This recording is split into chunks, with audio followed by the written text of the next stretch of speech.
चलिए बच्चों, आज जो टॉपिक है क्लास 10th का chapter number 4 carbon and its compound. ठीक है, कार्बन किसी ना किसी फॉर्म में हम लोग क्या करते हैं, उसको हम किसी ना किसी फॉर्म में लेते ही हैं, चाहे वो आपका क्लोथ्स के रूप में हो, चाहे वो आपके पेट्रोलियम्स हो, पेट्रोल्स हो, आपके जो आप जो रिलीज करते हैं कार्बन डाइऑक्साइड जो हमारे एटमॉस्फेयर में 0.03% वो है, या अन्य किसी फॉर्म में या कार्बोनेट के फॉर्म में, बहुत सारी चीजें हैं। ठीक है, तो आज हमें स्टडी जो करनी है ना वो कार्बन के बारे में करनी है। तो कार्बन के बारे में पता करने के लिए सबसे पहले हम स्टार्टिंग करेंगे कि कार्बन को सिंबलाइज करते हैं C से, एटॉमिक नंबर है 6 और इसका जो एटॉमिक वेट यानी मास नंबर या एटॉमिक मास नंबर हम बोलेंगे उसे हम क्या बोलते हैं, वो कितना हो जाएगा 12। अब ये C6 12 आज हमें इसी की स्टडी करनी है, इसके बहुत सारे कंपाउंड्स देखने हैं, कहां कहां पे यूज होगा हमें वो देखना है, कैसे कैसे इसकी जो प्रॉपर्टी होती है वो क्या प्रॉपर्टी होती है वो सब हमें स्टडी करनी है इस चैप्टर के अंदर। तो बहुत सारी चीजें आज हम पढ़ेंगे कार्बन एंड इट्स कंपाउंड में। So let's get started. जो इसके प्रीवियस चैप्टर थे हमने उसमें पढ़ा था आयनिक बॉन्ड के बारे में, क्या होता है हमारा आयनिक बॉन्ड, हमने इससे पहले चैप्टर्स में पढ़ा था और एग्जाम्पल के थ्रू पढ़ा था कि जैसे हमारा सोडियम है उसके आउटर मोस्ट में इलेक्ट्रॉन होते हैं 281 और हमारा Cl है जिसके आउटर मोस्ट में होते हैं 287। तो ये जो वैलेंस सेल है लास्ट वाला यानी ये वाला अपना इसको दे देगा, सॉरी 1 वाला, 8 वाला तो कंप्लीट है, ये 1 वाला आपके इसको देगा तो ये बन जाएगा 7 + 1 8 और ये 1 यहां से हट जाएगा तो ये रह जाएगा ओनली 2 और 8। और आपको पता है कि जब हम किसी का ऑक्टेट यानी उसके वैलेंस सेल में जब 8 इलेक्ट्रॉन कंप्लीट कराते हैं तो वो इजीली इनर्ट जो गैस का आपका नंबर होता है एलिमेंट का वो गेन कर लेता है, यानी ये इनर्ट के केस में आ जाता है। अब होता क्या है कि यहाँ पर जो आयनिक बॉन्ड होते हैं उनके बीच में इलेक्ट्रोमोटिव जो फोर्स लगता है और या इलेक्ट्रोस्टैटिक फोर्स लगता है वो इतना ज्यादा लगता है, इंटरमॉलिक्यूलर फोर्सेस से बोल सकते हैं Na और Cl के बीच में, कि इनके बॉन्ड्स को ब्रेक करना, क्योंकि 1 ही इलेक्ट्रॉन इसने दिया है प्लस इसने 1 लिया है, इनके बीच में जो बनने वाला बॉन्ड होता है वो इतना स्ट्रॉन्ग होता है कि व्हेन यू बॉयल इट, अगर आप इसे बॉइलिंग करोगे इस वाले कंपाउंड को तो वो बहुत ही ज्यादा हाई बॉइलिंग पॉइंट पे बॉयल होंगे,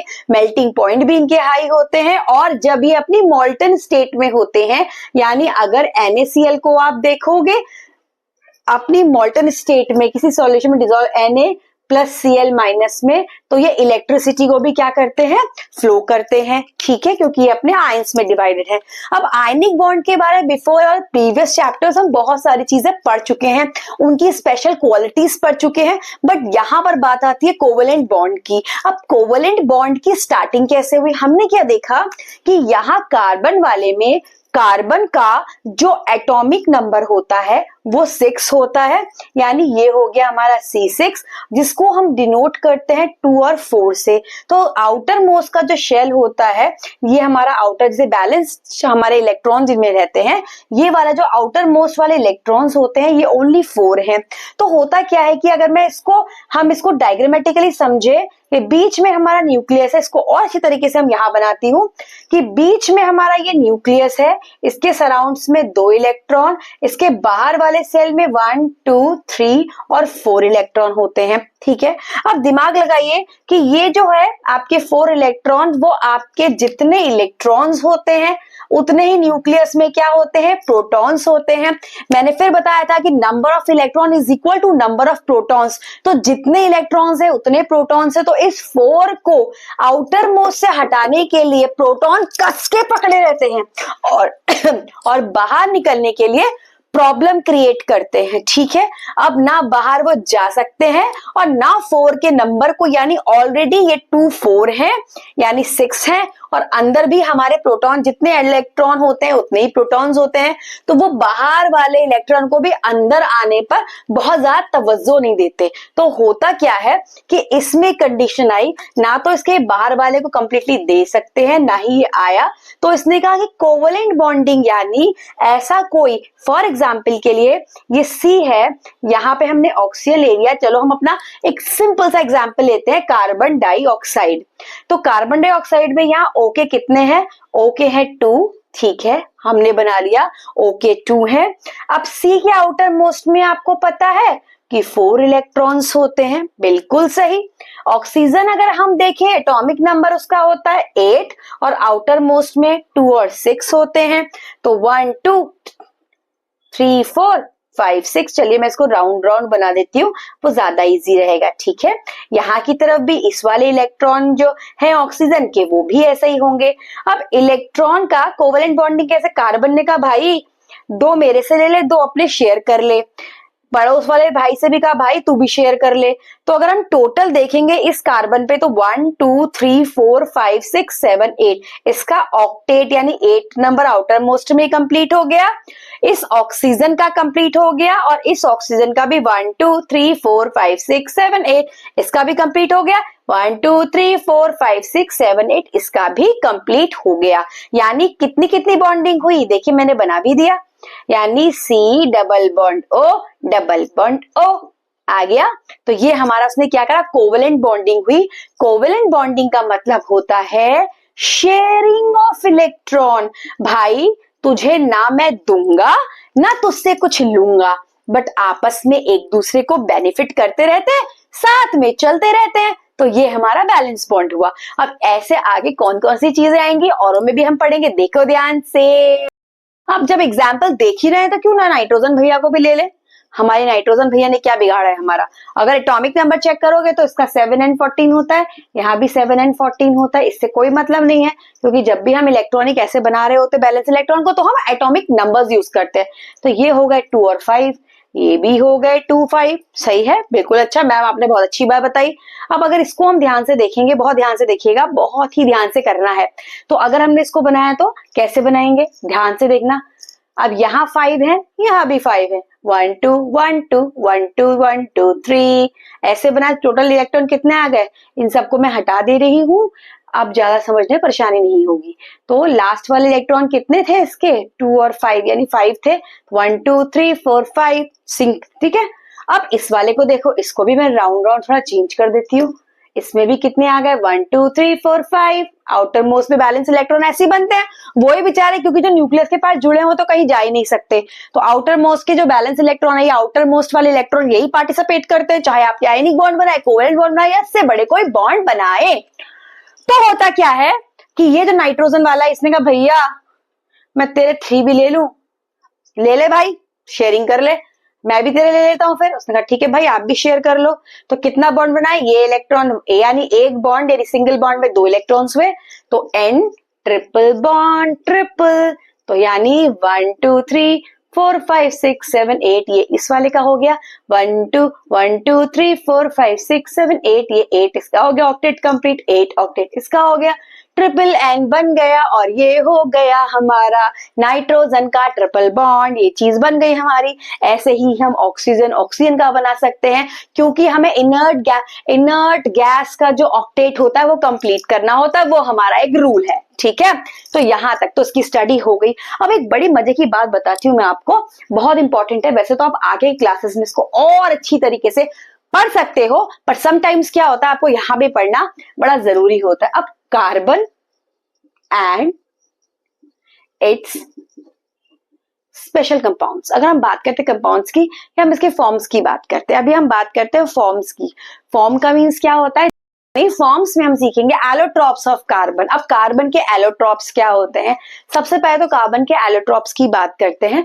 तो 3 तरीके के एलोट्रॉप्स होते हैं, बहुत ध्यान से पढ़ेंगे। एलोट्रॉप का मतलब जिसमें कार्बन ही है बट वो है तो एक जैसे, एलोट्रॉप्स एक जैसे हैं पर उनका नंबर अलग अलग है, उनका स्ट्रक्चर कुछ चेंज होगा, उनकी जो प्रॉपर्टीज हैं वो कुछ चेंज होंगी। तो एलोट्रॉप्स नंबर 1 आया डायमंड। बच्चे कहेंगे अरे वाह आपको पता है कि मेरी मम्मी को डायमंड का बड़ा शौक है। दूसरे बच्चे ग्रेफाइट, पता है मैम छोटा भैया मेरे आंखों में ग्रेफाइट डाल देता है। और थर्ड होते हैं फ्लोरीन्स या फ्लोरीन्स, वो अपने अपने सबके लैंग्वेज का नतीजा है, वो देख लीजिएगा। फ्लोरीन्स बनना तो एक बॉल स्ट्रक्चर है C60 कार्बन का, two two two two two two two two two two two two two, ठीक है। तो अभी आती है बात एलोट्रॉप्स ऑफ कार्बन की। जब बात हम डायमंड की करते हैं, इसमें एक कार्बन होता है वो बॉन्ड बनाता है 4 4 अपने कार्बन से, यानी it will form with the 4 bonded आपके अपने कोवेलेंट 4 बॉन्ड्स बनाएगा और हर एक लेयर में 4 4 4 4 करके बहुत सारे कार्बन क्या होते हैं, डिस्ट्रीब्यूटेड हो जाते हैं, उनकी लेयर बन जाती है। अच्छी चीज है, बन गई लेयर। ग्रेफाइट भैया एक लेयर में ही 3 कार्बन तो बना देते हैं जो अपने बैलेंस के साथ, लेकिन हर एक लेयर में एक एक इलेक्ट्रॉन जो होता है वो फ्री करते चले जाते हैं। ठीक है, अब जो इनका ये इलेक्ट्रॉन फ्री वाला नेचर होता है ना, यही इलेक्ट्रिसिटी में मेन काम करता है। और जो यहाँ पर बाउंडेड होते हैं इसमें फ्री इलेक्ट्रॉन्स होते ही नहीं है, ये ध्यान रखिएगा। और इलेक्ट्रॉन्स जो फ्री होते हैं, जैसे इसमें हर एक लेयर में इलेक्ट्रॉन फ्री है तो वो क्या करता है, good conductor of electricity. Third हमारा आता है फुलरेंस या फ्लोरेंस, जो भी जिसका स्कूल में टीचर कुछ भी बोल सकते हैं, किसी की बहुत अच्छी इंग्लिश है तो फुलरिन भी बोलते हैं, फ्लोरीन भी बोलते हैं, लेकिन आप समझ लीजिए होता यही है। C60 वाला कार्बन, यानी C60 का मतलब होता है ऐसा कार्बन जो एक पूरा का पूरा बॉल शेप में स्ट्रक्चर बनाते हैं, वो भी इसी कैटेगरी में आता है। किसमें, एलोट्रॉप्स ऑफ कार्बन में ही आता है, जिसकी स्टडी आप बाहर जाके यानी अभी आगे क्लासेस में करेंगे। C40, C50, C60 अलग अलग तरीके से। चलिए देखिए, इसके बाद इतना समझ में आया, यहां तक का ठीक हो गया कि इसके एलोट्रॉप्स के 3 फॉर्म्स होते हैं। कार्बन जो डायमंड वाला केस है उसमें आपके हर एक लेयर में कंप्लीटली कार्बन 4 से क्या होता है, अपना बैलेंस बॉन्ड बनाता है। कोवेलेंटिंग को बैलेंस बॉन्ड रहता है उसकी, कोवेलेंटिंग रहती है उसकी, या हम इसे बोलते हैं क्या हो गया, जबान लड़खड़ा रही है आप लोगों को बताते हुए, क्योंकि जब भी आपसे मिलना होता है और आपको कुछ पढ़ाना होता है मैं बहुत एक्साइटेड रहती हूँ। सेकेंड आपका ग्रेफाइट है, हर एक लेयर में एक एक इलेक्ट्रॉन छूटता चला जाएगा और इस केस में C जो होता है, कार्बन जो होता है वो 3 से बॉन्ड बनाता है, 1 से बॉन्ड नहीं बनाता, इलेक्ट्रॉन फ्री है तो free of conduct electricity. Third वाला फुलरेंस है, यानी एक सारे C60 carbon completely carbon 60 form में बन जाएंगे, एक बॉल टाइप का फॉर्म बनाएंगे, जिसकी स्टडी आगे जाके एक क्लासेस में होगी। अभी तक हमारी यहाँ तक सब चीजें कंप्लीट थी, यहाँ से मैंने आपको एटॉमिक नंबर और उसका एटॉमिक मास दोनों लिखकर दे दिया है। तो अब इसकी कहानी आगे शुरू होती है, बहुत ध्यान से पढ़ेंगे। अब नेक्स्ट प्रॉपर्टी आती है हमारे कार्बन भाई की कैटिनेशन की। As a name indicated, catenation माने एक चेन बना लेना, ठीक है। तो कार्बन की आयत होती है, बहुत छोटे साइज का होता है, इसके इलेक्ट्रॉन की आयत होती है कि भैया फटाफट फटाफट जो कार्बन कार्बन कार्बन है, जो इसका एक का न्यूक्लियस दूसरे के इलेक्ट्रॉन को अपनी तरफ फटाफट फटाफट फटाफट ऐसे करके अट्रैक्ट करेगा। छोटा साइज है, आपस में बड़ी जल्दी जल्दी एक दूसरे को अटैक करते हैं, एक लंबा सी रिंग बना लेते हैं। जो सिंपल सी रिंग यानी सिंपल यानी सिंगल स्टैंडर्ड बन जाती है, कुछ ब्रांच बन जाती है, कुछ आपकी इसकी साइक्लिक बन जाती हैं, ठीक है। तो ये हमारी प्रॉपर्टी होती है कैटिनेशन की, और सिर्फ वो कार्बन में ही होती है, क्योंकि कार्बन का साइज बहुत छोटा होता है और स्टेबल होती है। यानी कहने का मतलब है कि जितनी भी ये सिंगल बनेंगे सैचुरेटेड बन गए, कहीं पर अगर आपका एल्कीन एल्काइन डबल बॉन्डेड आ गया, उसके आगे जाके ब्रांच बन जाती है। तो वो क्यों होता है, क्योंकि due to the small size of carbon, carbon का साइज बहुत ही छोटा होता है। और सबसे इंपॉर्टेंट जो प्रॉब्लम है नंबर 1 उसकी, कि एक तो ड्यू टू स्मॉल साइज बहुत छोटा है, प्रॉपर्टी बहुत तेज जाती है। दूसरा क्या हो जाता है, जल्दी बताइए, साइज छोटा होगा और क्या हो सकता है, जब साइज छोटा होता है और कार्बन दूसरे इलेक्ट्रॉन्स को अपनी तरफ क्या करेगा, अट्रैक्ट करेगा और स्टेबिलिटी ले लेता है। ये 2 चीजें इसमें होती हैं। अब इसी की तरह कार्बन की तरह ही एक और प्रॉपर्टी होती है भैया की, जिनका नाम है सिलिकॉन। सिलिकॉन क्या करता है कि वो भी हाइड्रोजन के साथ बिल्कुल कार्बन की तरह ही इस तरीके के बॉन्ड्स बनाता है। बट क्या डिफरेंस होता है कार्बन में और क्या डिफरेंस होता है सिलिकॉन में? कार्बन स्मॉल इन साइज का होता है, जबकि सिलिकॉन जो होता है यहाँ पर 6 कार्बन भी हो सकते हैं, 7 कार्बन एटम भी हो सकते हैं, हाइड्रोजन एटम हो सकते हैं। सिलिकॉन भी ऐसे ही बनाता है, बट डिफरेंस सिर्फ इतना होता है कि जो आपका कार्बन होता है वो स्मॉल साइज होता है एज कंपेयर टू सिलिकॉन। और सबसे इंपॉर्टेंट पॉइंट, कार्बन की प्रॉपर्टी होती है कि कार्बन जो होता है वो स्टेबल करता है कोई भी चीज बनाने के बाद। In case of silicon, silicon भी हाइड्रोजन के साथ या अपने 6 to 7 एटम की एक रिंग तो बना लेता है, पर स्टेबल नहीं होता, अनस्टेबल होता है। तो अनस्टेबल होने से इट्स वेरी वेरी रिएक्टिव। कौन? सिलिकॉन भैया। जब सिलिकॉन स्टेबल ही नहीं है तो वो इतना ज्यादा रिएक्टिव होता है, वो कार्बन की तरह कैटिनेशन नहीं कर पाता। सेकेंड प्रॉपर्टी बहुत इंपॉर्टेंट है, कार्बन हैज वैलेंसी ऑफ 4। ये जो कार्बन की वैलेंसी 4 होती है, किसी के साथ भी अपनी ओर अट्रैक्ट करने की, कहने का मतलब है हम में से कुछ लोग इतने अच्छे होते हैं कि जब हम उनसे बातें करते हैं ना तो हमारा मन करता है और उनसे कुछ सीखे, ठीक है ना। कार्बन भैया भी ऐसे ही हैं। कार्बन क्या करते हैं कि अपने साथ hetero atom H, Cl, sulphur, oxygen ऐसे अलग अलग 4 के साथ भी बॉन्ड बना सकते हैं एक ही रिंग में होते हुए। वो आगे जाके पढ़ोगे क्या कहते हैं उसको, ठीक है। क्योंकि याद रखिएगा, ऑलवेज रिमेम्बर, ये प्रॉपर्टी केवल कार्बन के ही अंदर होती है। उसका रीजन वही है, due to small size of carbon, carbon का छोटा साइज और उसकी स्टेबिलिटी उसको बनाने के लिए, यानी किसी के साथ बॉन्ड बनाने के लिए आराम से छूट दे देती है। तो आपको जो मैंने इसमें बताया था कि कैटिनेशन में वो एक चेन जैसी बनाता है, वो कोई नहीं बना सकता क्योंकि साइज बहुत स्मॉल है और फटाफट फटाफट रिएक्ट करके वो स्टेबिलिटी गेन करता है। दूसरे बार में भी यही है कि carbon has a valency of 4। इस 4 वैलेंसी का यूज वो कहां करता है, वो हेट्रो एटम्स यानी ऑक्सीजन, क्लोरीन, हाइड्रोजन, अपने खुद के कार्बन, किसी के साथ भी 4 बॉन्ड बना के due to the small size और स्टेबिलिटी वो काफी स्ट्रॉन्ग बॉन्ड की तरह काम करने लग जाता है। ठीक है, इसके बाद हमने यहां तक सीखा अपने कार्बन को, और कार्बन का जो चैप्टर है it's very easy to learn. तो इसके बाद हम इसके आगे और चीज समझने वाले हैं, और ध्यान से। अब बात आती है, हमारा कार्बन जो है सेचुरेटेड है। सेचुरेटेड का मतलब क्या हुआ कि अगर हमारा एक कार्बन, ये वाला कार्बन है और यहाँ पर सब सिंगल्स बॉन्ड बना रहे हैं, माना हम हाइड्रोजन के साथ बनाते हैं इसका, कि जैसे माना मेरे ये 2 कार्बन हो गए जिसकी बैलेंसी खुद की कितनी होती है, आपकी 4 बैलेंसी होती से पहले बता चुकी हूँ। अब जब मुझे बॉन्ड बनाना है इस कार्बन का इस कार्बन के हाइड्रोजन के साथ, तो सबसे पहला स्टेप होगा कि कितने नंबर के हमारी ये कार्बन की सीरीज बन रही है। अब जितने बचे हुए हैं उतने हाइड्रोजन लगा दो, जितने बचे हुए हैं उतने हाइड्रोजन लगा दो। तो ये हमारे कितने हो गए, C2 और H 1 2 3 4 5 6 H2 6। ये क्या कहते हैं, हम इसे इथेन बोलते हैं, क्योंकि इन सब के बीच में देखो यहाँ पर कार्बन और कार्बन के बीच में सिंगल बॉन्ड लगा है, पूरी तरीके से सेचुरेटेड है। याद रखिएगा एक चीज कि जब इन दोनों के बीच सिंगल बॉन्ड लगा है, तो सिंगल बॉन्ड का मतलब है कि जब आप एक लकड़ी होती है उसको बहुत इजीली ब्रेक कर सकते हो, लेकिन जैसे जैसे मैं उस एक बड़ी वुड की लकड़ी को एक बार तोड़ूंगी, फिर दूसरा तोड़ूंगी, फिर तीसरा तोड़ूंगी और आपसे बोलूंगी लो पकड़ो और अब इसको तोड़ के दिखाओ, तब आप नहीं तोड़ पाओगे। क्यों? क्योंकि आपकी उसमें क्या हो जाती है, यूनिटी में स्ट्रेंथ होती है। वो भी ये दिखाते हैं कि जहां पर सिंगल बॉन्ड है वो सेचुरेटेड कहलाता है। यहां सेचुरेटेड के केस में यहां पर कार्बन ने अपनी 4 वैलेंसी भी पूरी कर ली, 1 2 3 4, और उसका कंप्लीट भी सेचुरेशन भी आ गया। अब कभी कभी क्या होता है कि जो हमारे कार्बन तो यहां पर ऐसे हैं, लेकिन हाइड्रोजन हमारे जो होते हैं ना वो सिर्फ 2 हाइड्रोजन है।